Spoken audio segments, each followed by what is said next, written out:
So I'm Jane Arnold. I'm excited to be here today. I've worked over 30 years in manufacturing, chemical, discrete, and additive. And I'm also now a venture partner with Momenta, so we're working with industrial startups. And I'm super excited to be leading this panel. And what I wanted to do first was introduce each person one at a time and have them give a short preview of what their company does so you'll understand. And what I believe is that they're each bringing something innovative to manufacturing, which will fundamentally change the shape of how America does manufacturing. So first, I would like to introduce Antonin Baku. He's a French tech entrepreneur based in Boston. And after starting his career as an investment banker, he joined Hermes, where he was a financial controller for retail activities in Asia. There, he developed a passion for innovation and high-end manufacturing. He joined Sloan MBA program to learn how to leverage his passion in entrepreneurship. Building on these experiences, he co-founded TopoLogic in 2022 to solve the problem of overproduction and manufacturing of fashion. Thank you very much, Jane. Is this working? Yeah, it is. Great to be here. Thank you very much all for attending. Do the slides work? Yeah, they do. Fantastic. I believe they work. So I'm going to talk for the next 2 minutes about textile and hope to be not too long. So if we go to the first slide, just I wanted to bring... Oh, great. Thank you. Yeah. Quick reminder of what innovation can achieve. So we are still in the Eau Rouge factory on the left. This is the Ford factory. And this is what it looks like today, actually in Mexico. But still, we see the huge improvement in productivity that innovation in manufacturing can achieve. And I think we should all keep that as a reminder of what we're here to build and what this changes for the working conditions of the people you see on the left slide. So now this led to, I think, huge improvements in our living conditions. We benefited all from the drive in industrialization by getting to much more accessible products. The level of living that we all enjoy is tremendous compared to what we would have had like 100 years ago or 200 years ago. But now we need to bring this to the next level where we can keep that level of productivity, that level of living standards that we have, while doing away with the huge cost in terms of sustainability and the huge cost in terms of standardization, which is a bit ugly, to be honest, that we have to bear in the industrial paradigm. And so what I'm going to talk about in the world of textiles is how can we have diversified goods produced in a very efficient way, but still in a sustainable way, okay? So what we focus on is knitwear. So knitwear is pretty easy. I would say half of you in the room wear knitwear as I look at you. It's any kind of textile that is naturally stretchy compared to woven. So for example, the brown sweater of the gentleman in the third row is knitted. And if you pull on the collar, you will see it moves and it goes back. And this is not because it's elastics. It's wool or it's cotton. It's very natural fibers. And it's just its topology that makes it flexible and that makes it stretchy and that makes it so comfortable to wear. And it's roughly half the world's textiles. It's everywhere, as I try to explain in this slide. It's everywhere in what we wear, but also in technical use case beyond getting dressed. And because it's produced very industrially, well, it's produced en masse without real tuning to demand, and usually, because it's produced, sorry, I'm getting lost in my slides. And so the very interesting thing is that the innovation that we saw at the Ford factory did not happen in this industry, okay? This is in the US 100 years ago. This is in Turkey 6 months ago. We took this picture with my co-founder, Alex. And so there is a huge question, and I think Professor Berger addressed this. Basically, the choice that the industry made was not to go for innovation, but to go for low-cost labor. And so the whole entire industry that represents a fraction of the world GDP, like 1%, is basically foregoing innovation. And this leads to overproduction, which leads to this, which is a problem we are all familiar with. So now we are developing at TopoLogic technologies that allow rapid local prototyping and that allow improvements in productivity for workers so that industrialization and manufacturing can be done economically in the US or in Europe. And Thank questions? you. We'll take questions Thank at the you very end. much. Thank you, Antonin. So second, I would like to introduce Martin Feldman. So Martin is a co-founder, president, and CEO of Vulcan Forms, an advanced manufacturing startup founded at MIT, where he received his Master's of Engineering in Advanced Manufacturing and Design. Thank you. Martin, and I believe there is a clicker. Yep. Thank you. Thanks. There you go, Martin. Perfect. I'll make it short. We are a manufacturing company in Massachusetts, believe it or not. We build digital manufacturing infrastructure. We utilize digital manufacturing processes that we define as processes where changing a line of code changes the parts that we make.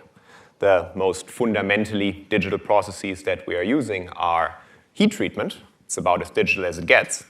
Additive manufacturing, and CNC machining. We are spread across 4 sites in Massachusetts. Our 2 plants are our Devens facility, our Vulcan 1 foundry, and our Newburyport facility, Vulcan 2, which is where we do our precision machining industrial automation work. This is an inside picture of our facility in Devens. Those are our 100 kilowatt class metal printers with which we make components out of a variety of alloys and for a variety of different industries, which are powered by advanced laser technology. I think the Navy currently has on ships lasers that are in the realms of 20, 30 kilowatts. There are, of course, bigger ones in development. Our printers utilize lasers that are about a factor of 4 more powerful. So, you can either get satellites out of orbit with it, or you make parts with it. We went with making parts with it, and it's one of the great wins, because in the end, this is semiconductor technology. Those are server racks, right? And in an analogy to computing power, right? We make this manufacturing power. Various different processes, right? Additive is an important part of this, right? But so is automated precision machining. This is a machine that makes sonobui transducers for Lockheed Martin, which works light out 24/7. You just put new feedstock material in, and it will machine the entire sensor there and measure it, clean it, and live feedback.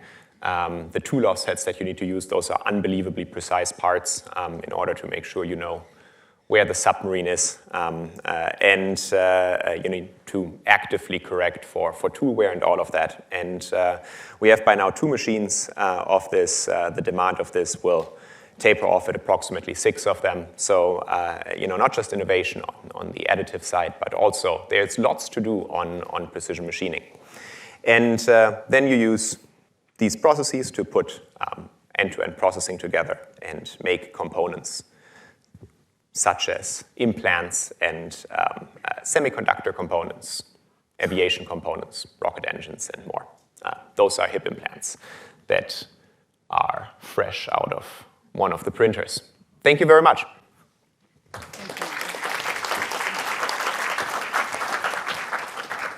So our next speaker today is Nate Tedford.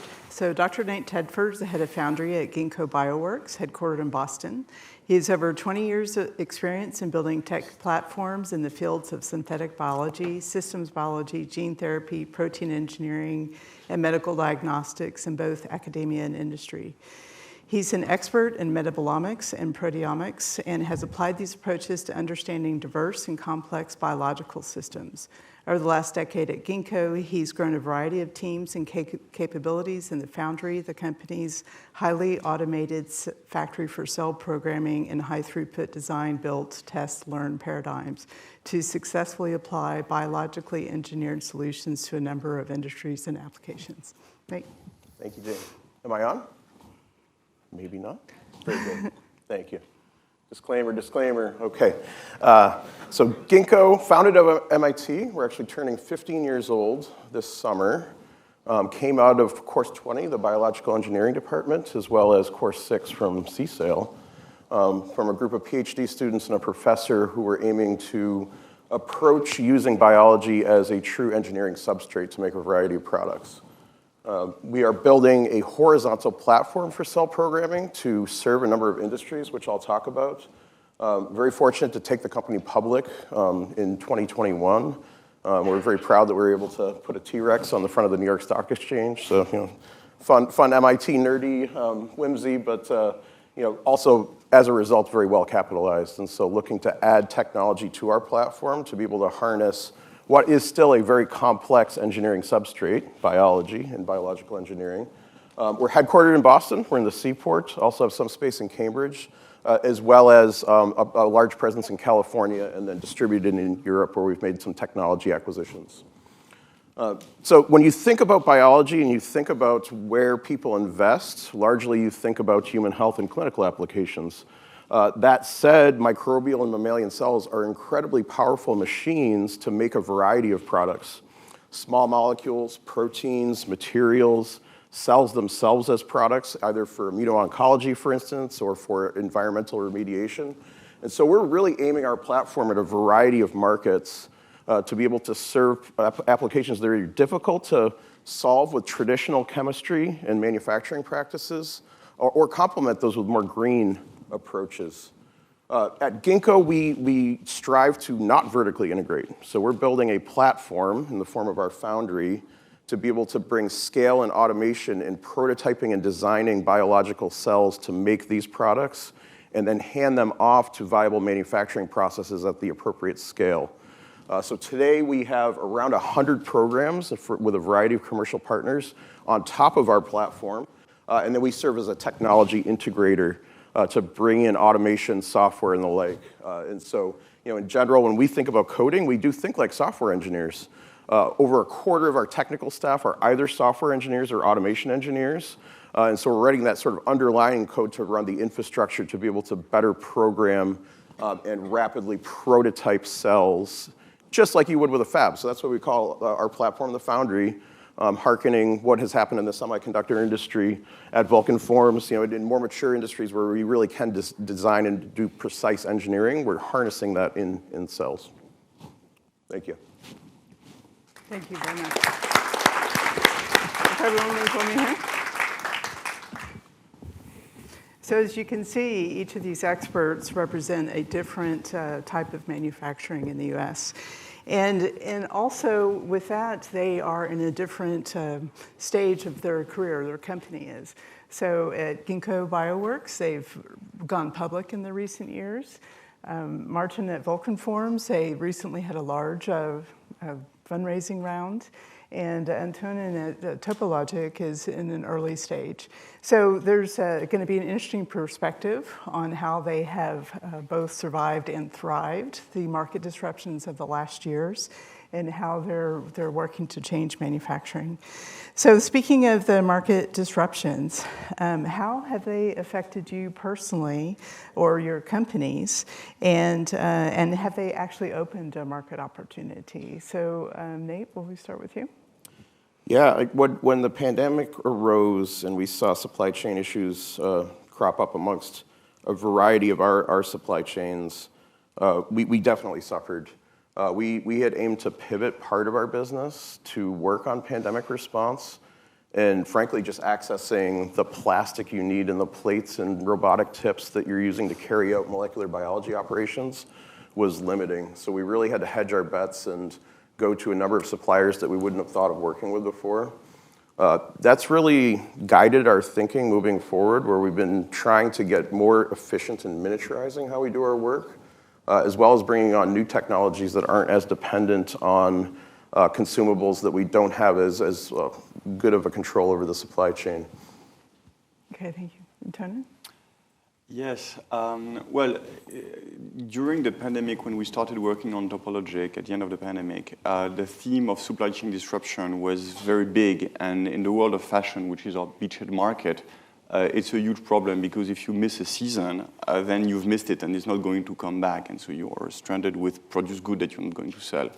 Therefore, supply chain disruption was a great context, basically, to the story of nearshoring and rapid prototyping and acceleration of production that we are building at TopoLogic.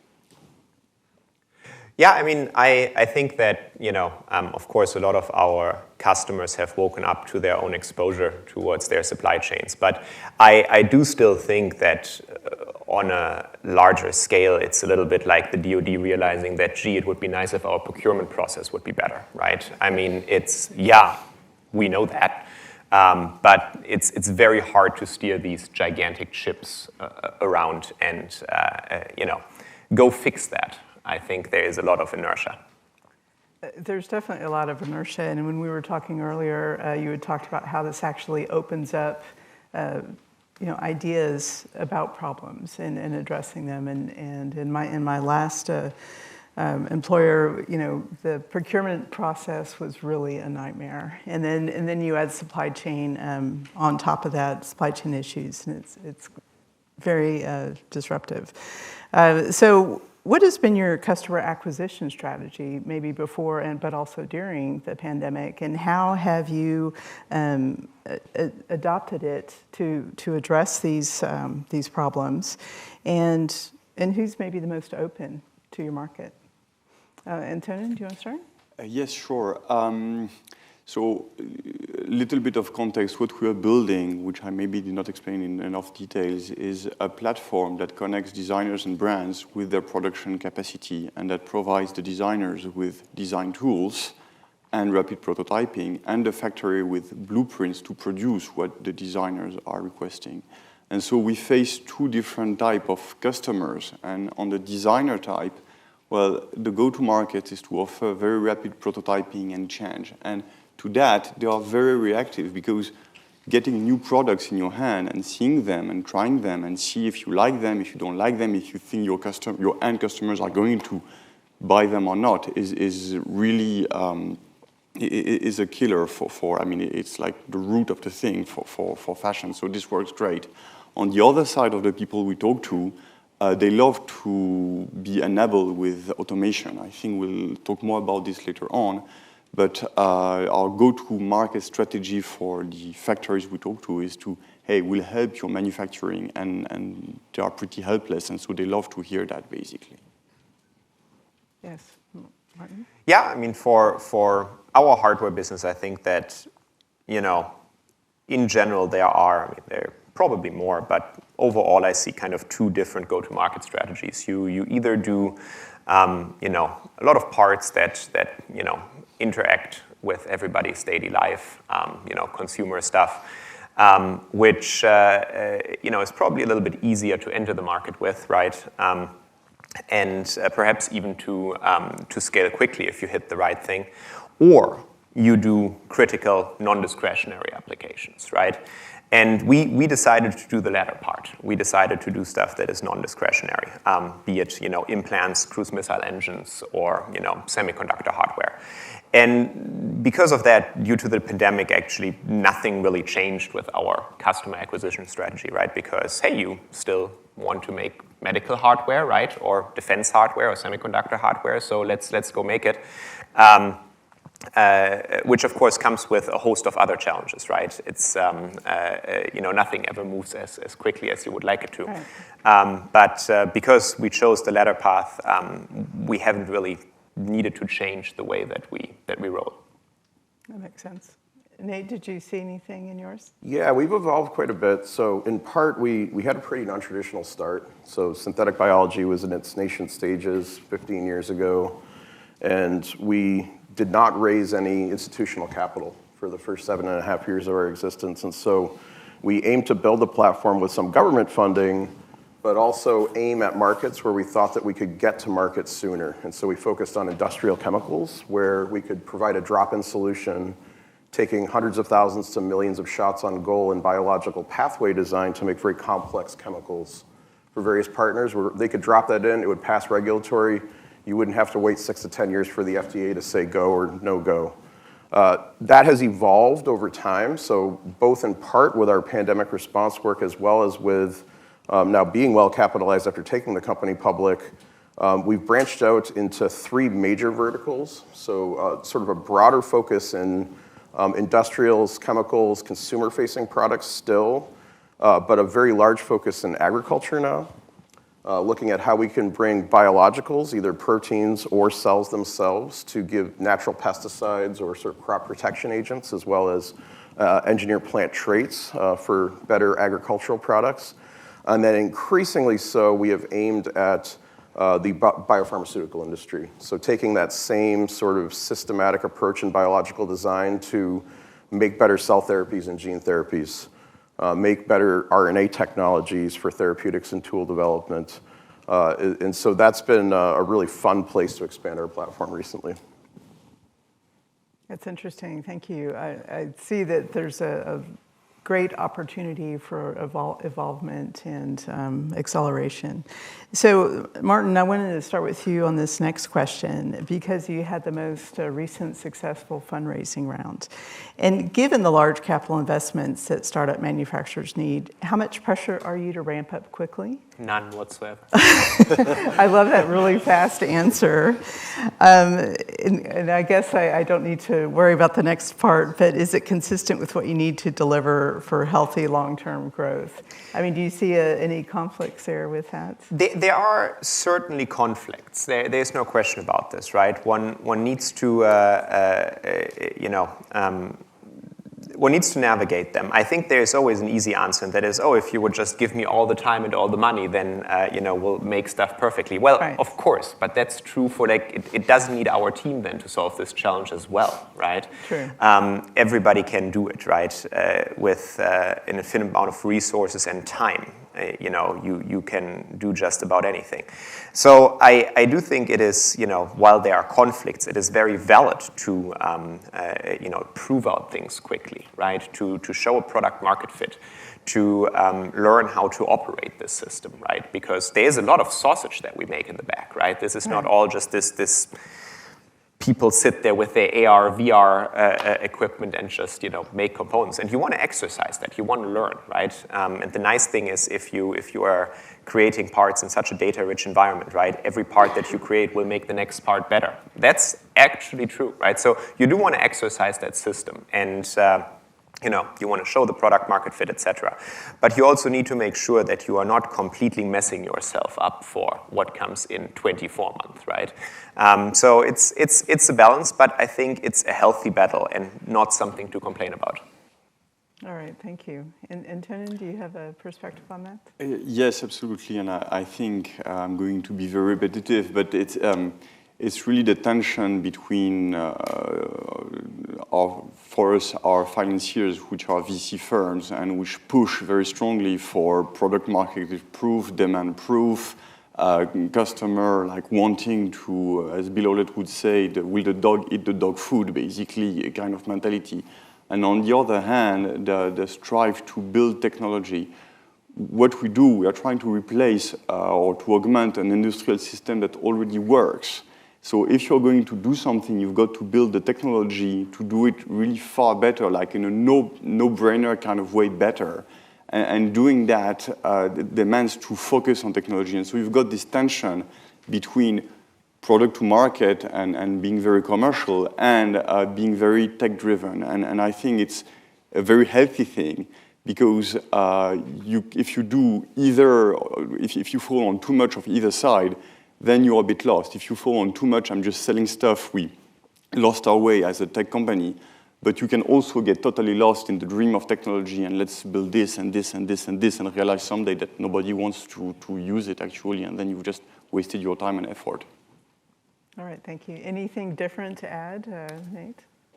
Yeah, I think there's a healthy yet uncomfortable tension in staying committed to growth in the right way while being careful in how you grow your platform and where you aim.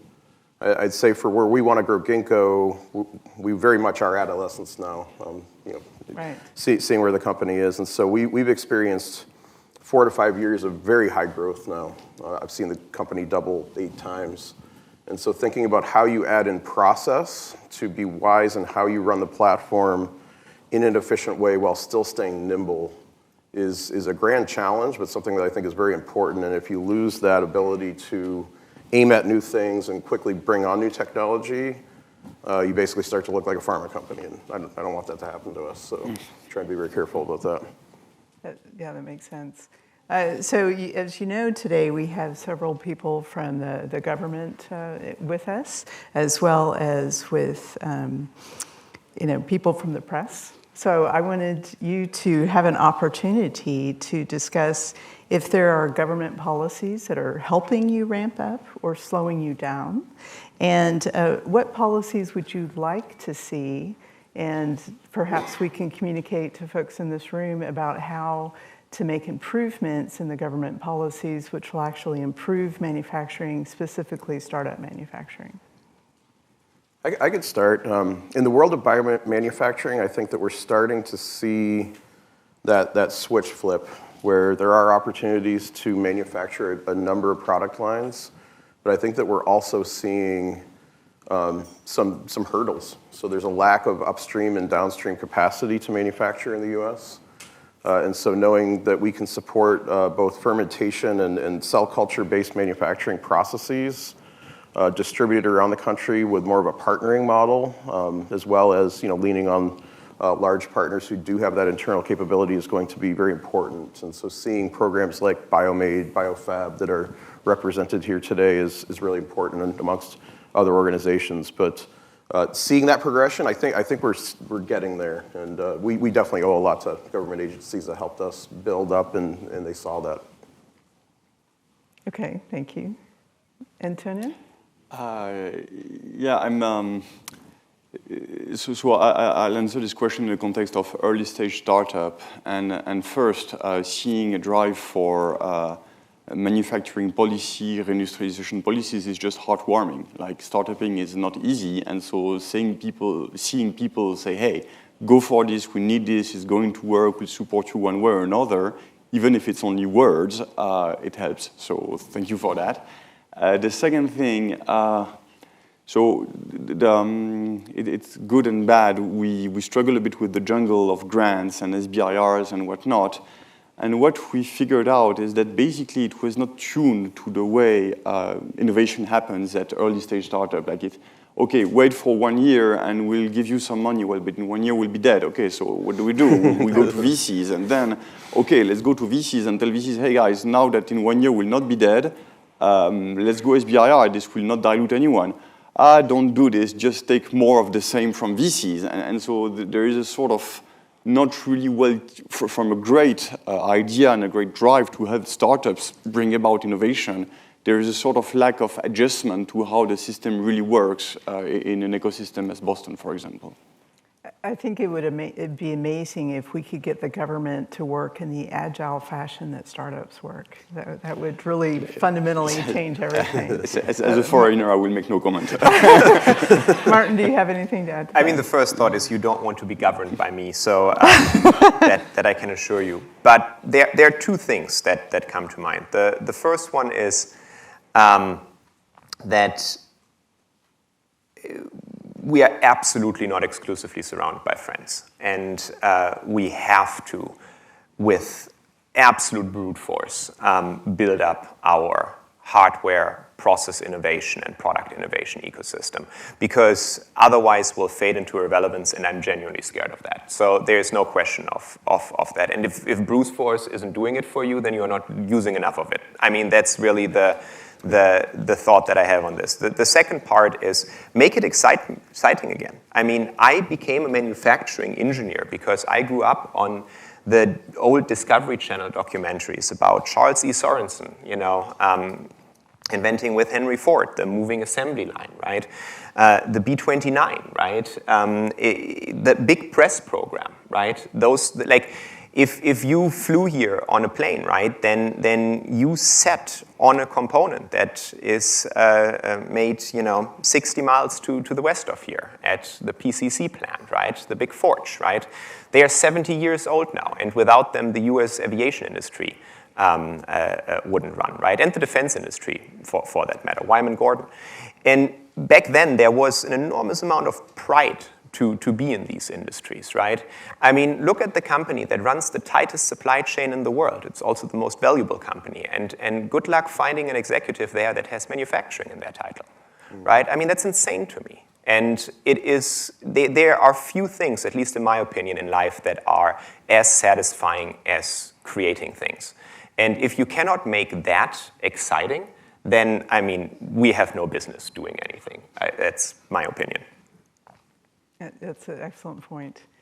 So there's been a lot of talk about workforce. So I want to pivot to that a little bit. How have you seen workforce demand in your industries? Have you been able to get the workers that you need as you scale up or as your demand for your products increase? How does that look, what you're doing? Nate? Yeah, it remains a challenge for us. So in general, the sort of unicorn employee for Ginkgo is somebody who is well-versed in automation and software, can interface with robotics, but also has biological know-how and context. We employ, I think it's fair to say, every flavor of engineer and scientist at the company, but we still find that it is hard to access enough talent. Today we're around 1,350 people. We have nearly as many robots, and so learning how to wrangle those and make sure that we're still running efficient processes and growing our tech is very important. That said, with such a complex set of sort of tech stack on our platform, we find that it's really challenging to onboard new hires. So it can take anywhere between 3 and 6 months for us to bring on a newly hired engineer and have them be fully productive, running design build test cycles in our foundry. And so we have to get better at that and learn how to recruit the right talent, talk to our universities to be training the right talent, and then building better systems to make people productive on our platform. Do you see the apprentice program that was mentioned earlier being beneficial? Is that something that you can tap into? Absolutely, yeah. So we actually actively use an apprentice system in Massachusetts and have a number of apprentices and apprentices and interns working at Ginkgo. We both do summer internships for folks who are coming out of high school getting associate's degrees or in undergraduate, as well as year-long internships, many of which end up staying full-time at the company. Okay, thank you. I lived in Germany for a number of years, and they could start at 14, and it was really beneficial long-term for their career to be able to do that, get that hands-on experience. Martin? I agree that I think apprenticeships are fantastic, and these programs are incredible. I think there are two parts that we are looking at, right? In my opinion, somebody who is motivated, thus my comment about excitement, and has a brain can do just about anything, right? I mean, that's kind of the concept of MIT as a whole, right? So I think, we are looking for, folks out of college that just want to get at it. And in that, we are trying to sprinkle the SMEs, right? I mean, we right now are luckily not so far past the glory days of US manufacturing that the people are not there anymore. We have made a huge effort of hiring people out of retirement, like GE Aviation Material Science Control title holders, and it's just something, this knowledge will be lost forever if we don't try to, encode this in some way, shape, or form, right? And if you then have a lot of, highly motivated, maybe sometimes slightly headless running around folks that have these people that, might have retired 10 years ago, but are willing to, support this mission, around to give them guidance and help them understand, grain structures, entropy in the metals, etc. Right? Then that's what we are trying to do there. Essentially, kind of, if you will, a supercharged apprentice program. Sounds good. And you mentioned the innovation around MIT. Do you worry about what kind of hurdles are there about people coming and copying your technology and starting their own business? How do you feel about that, or do you feel like there's enough barrier in the way, or what are we thinking? Martin? I mean, given the different days that you would be asking me that questions, I would say my sympathies for everyone who wants to get on it. But of course, we are concerned, and there is no way that our cybersecurity holds up against nation states wanting to find out what we do, right? I also know that, and that concerns me deeply. So It's tough, but one of the things that we do to overcome some of that and that makes it a lot easier is there are not just design patents, right? There's also know-how in manufacturing. It's, how you comply to the drawing specification. That's the crazy part, right? Not coming up with the drawing in the first place, right? So we can, by making some of our core technology just completely in-house, our optical assemblies, controls assemblies, we are able to help with that. But I'm definitely concerned on our IP, but more in the context, I think, of geopolitics rather than, somebody. If there is somebody that is so unfocused that they found a company and then they find somebody else's IP just looking from the outside more interesting and trying to copy that, that person will not be successful anyways, You're probably correct, yes. And Ten, anything?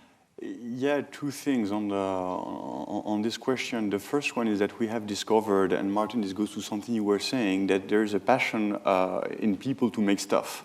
Basically, when we describe what we do, hiring an early stage startup is not easy, and we tell them, look, we create knitwear, and knitwear is interesting. It can do this, it can do that. We had tremendous success in generating excitement at the possibility of participating into making stuff, and I find this rather hopeful.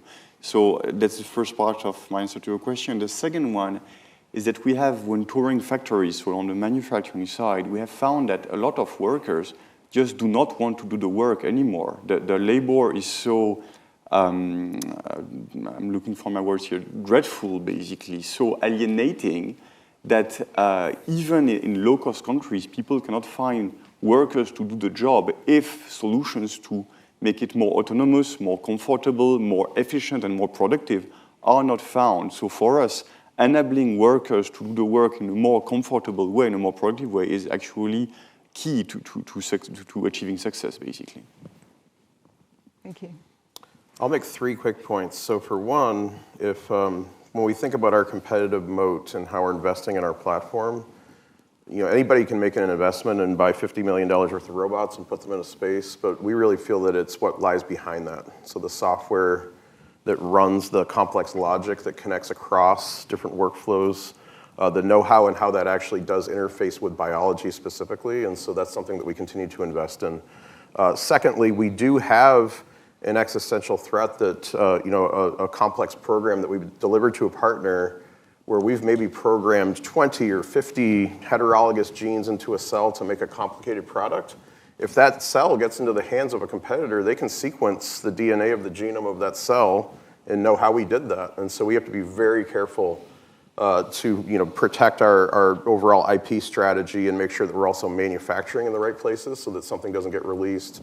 Third, the threat of sort of the dangerous side of biology knows no borders. And so, we've been trying to be very proactive since the outset of the pandemic to start a biosecurity unit at Ginkgo that is looking to sequence sort of foreign matter that could be a pathogen, that could potentially be designed by a human being with malintent. And so we want to be able to build that infrastructure so that we can catch things that are looking potentially dangerous so that we can continue to use genetic engineering techniques to bring value to the world without bringing about dangerous things. So, I think we could spend hours in this conversation, but I would like to get to a wrap-up point. And I was wondering if each of you could give the audience here a takeaway or two that you have for other startup manufacturers. So some advice that you could give.